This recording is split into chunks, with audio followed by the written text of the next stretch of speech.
As suspeitas em relação aos supostos programas para a fabricação da bomba atômica levaram os dois presidentes a revelar os projetos de cada país. Funcionou o que viria a ser conhecido como diplomacia presidencial.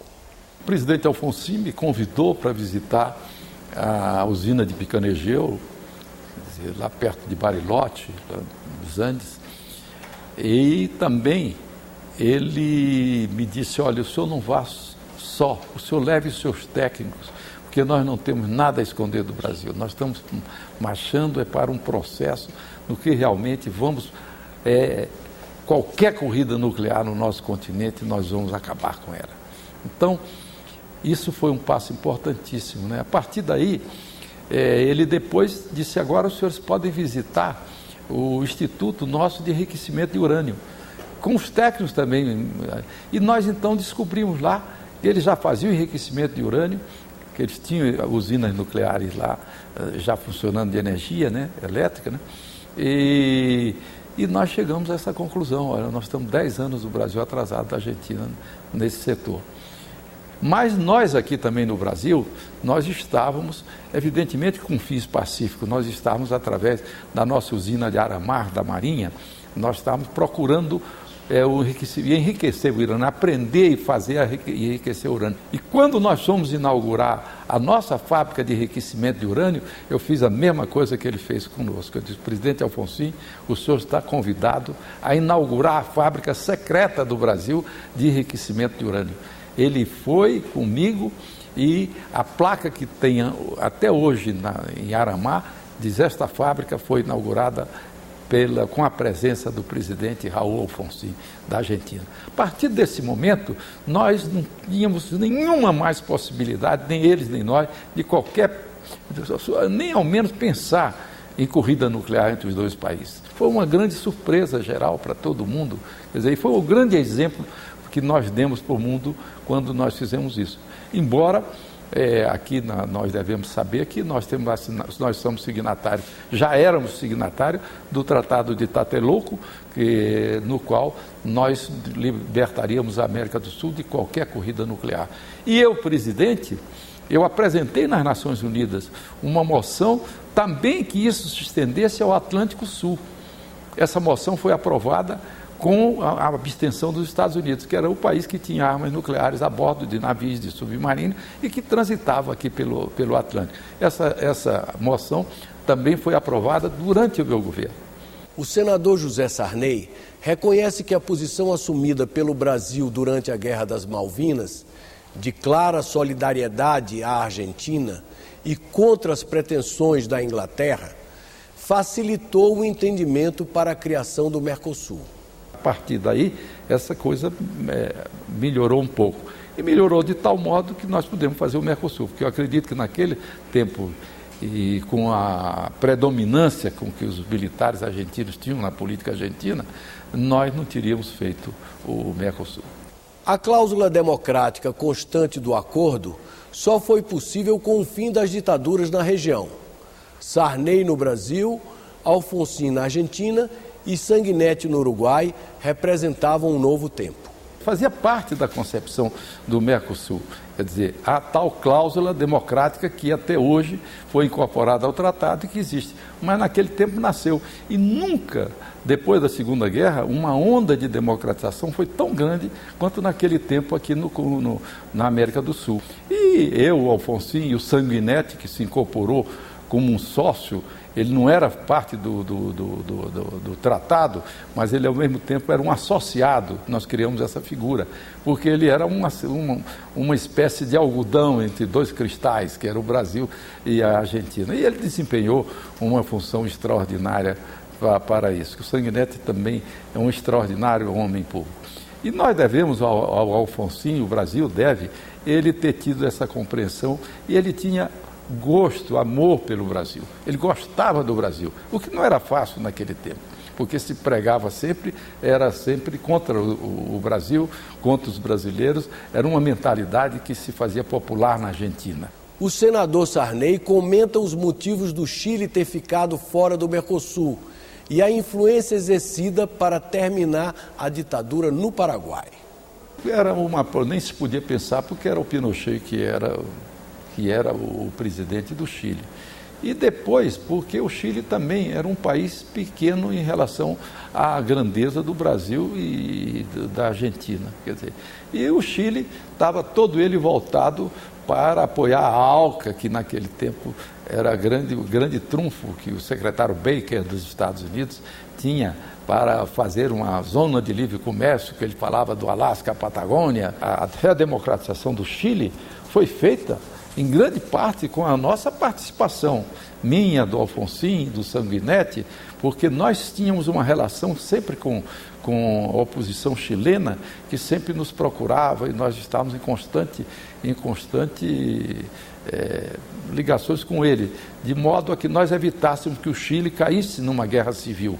E foi aí que nós dissemos à oposição chilena que aceitasse o plebiscito. E nesse plebiscito, então, eles ganharam e afastaram o Pinochet, fizeram uma transição, que foi a transição chilena, que foi uma transição de uma democracia saindo do regime militar, mas com hipotecas militares. Isso aí por quê? Porque eles deixaram os militares ainda no Chile, eles ficaram tendo assento no Congresso Nacional, como senadores que nós aqui chamamos biônicos, e também uma parte do orçamento chileno, ainda hoje isso existe, do cobre, é um fundo destinado às Forças Armadas. E muitas outras restrições que eles impuseram ao regime civil. Então, para a redemocratização do Chile, eles pagaram uma hipoteca militar. O Brasil se redemocratizou sem ter que pagar uma hipoteca militar. Como foi também o caso do Paraguai, quando o Stroessner foi derrotado pelo Rodrigues. E então o Alfonsin me ligou: presidente Sarney, e agora, o que vamos fazer? É o genro do Stroessner que deu o golpe nele? Não é uma continuação da ditadura do Stroessner? Ou nós vamos também dar força a esse homem para que o Paraguai seja uma democracia? E disse: vamos conversar com o Sanguinetti. Também telefonamos para o Sanguinetti e nós três nos acertamos que nós íamos ao Paraguai para dar força, contanto que ele se comprometesse a ser uma democracia e apenas não somente um general que se sucedia por outro general, mas com a obrigação de fazer eleições, como depois foram feitas. Tanto é que nós brincamos muito, eu, Alfonsin e o Sanguinetti, que a posse do general Rodrigues, quando foi feita, ele jurou sobre os santos evangelhos e disse: "E el testigo del presidente de Brasil, de Argentina e de Uruguai". Aí diz o Sanguinetti: é a tríplice aliança que está aqui.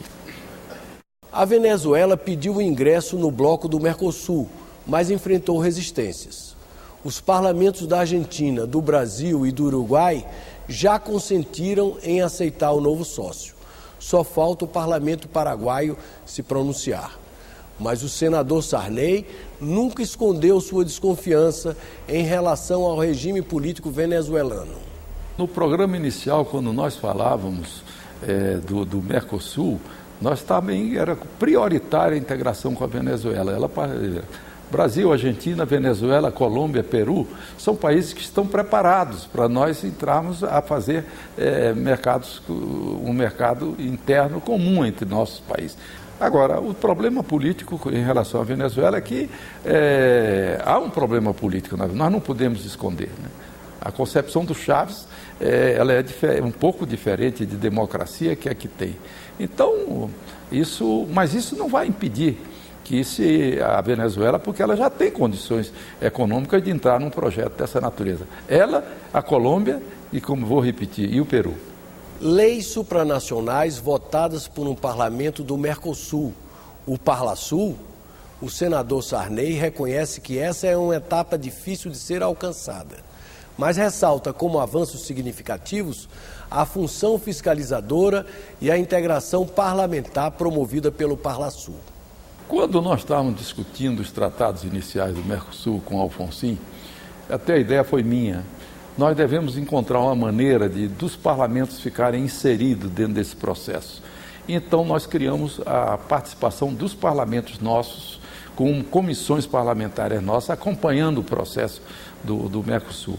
Então, é uma etapa que se está vivendo eu acho que importante.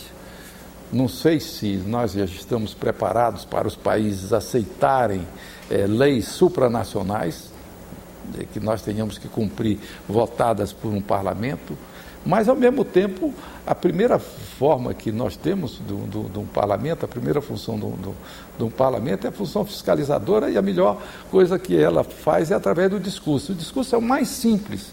E já, se nós tivermos o parlamento nosso começando essa maneira de integração, evidentemente, não se pode falar em cláusula democrática sem falar na integração parlamentar, porque o parlamento é o coração da democracia. Puxando pela memória, o senador Sarney citou nomes que tiveram participação decisiva para a criação do Mercosul. O Abreu Sodré aqui também estabeleceu uma política, vamos dizer, diplomática, pessoal. Ele era um homem que tinha uma facilidade de relacionamento e imediatamente as nossas equipes passaram a trabalhar não só num projeto, mas passaram a trabalhar numa coisa que se chama hoje diplomacia presidencial. Que a diplomacia não é só de tratados, não é só de notas, mas as pessoas se relacionam, facilita. O meu relacionamento com o Alfonsin, ele facilitou, e eu posso dizer hoje que foi um grande amigo que me transformou-se essa relação numa grande amizade. E eu fui para lá, para o seu sepultamento, e sentindo e comovido profundamente com a sua morte. Eu cito Abreu Sodré, eu cito Dante Caputo, que era também o ministro das Relações Exteriores da Argentina, e muitos outros que participaram desse projeto. O ministro Samuel, por exemplo, foi um grande entusiasta, também participou muito desse projeto Brasil-Argentina daquele tempo. O senador Sarney alimenta uma perspectiva otimista em relação ao futuro do Mercosul. Eu acho que o mundo teve os seus anos dourados da Europa. A Europa se desenvolveu, criou uma civilização que ela exportou, que chegou até nós, a civilização ocidental. O mundo teve os anos dourados da América do Norte, quando ela emergiu como um país que estava se libertando como colônia da Inglaterra, e a partir saiu para essa aventura mundial da difusão das liberdades, da difusão da democracia. Estamos vivendo uma segunda etapa dos anos dourados da Ásia. Eu não tenho dúvida que este século, que dizem ser o século da China, século da Índia, ele será o século da América do Sul. Nós já atravessamos o gargalo político que outras nações não atravessaram. Nós não temos problema racial, não temos problema religioso. Agora, a China ainda não atravessou.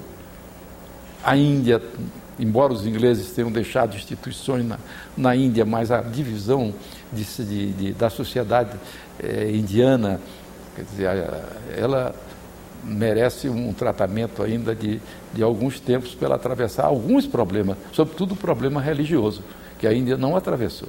E é difícil o problema religioso na Índia, porque são muitas castas, quer dizer, muitas religiões, e isso vai ser difícil de amalgamar. E no Brasil nós já atravessamos todos eles. E na América do Sul também. Passados 20 anos, o Mercosul tornou-se realidade. Como um de seus idealizadores, o senador Sarney não esconde seu orgulho pela obra. Nós tínhamos esse projeto comum. Esse projeto comum está vivo. Mas a verdade é que o fundamental foi feito, que foi acabar com a divergência Brasil-Argentina, criar um novo tipo de relação e uma nova visão da América do Sul. E uma ideia generosa, ela não para, ela não morre, ela só tende a crescer e se realizar. Essa foi a grande coisa que aconteceu. Você acaba de assistir o especial Mercosul com o depoimento do senador José Sarney. Quem quiser copiar esse programa, pode fazê-lo acessando o nosso portal na internet, www.senado.gov.br/TV.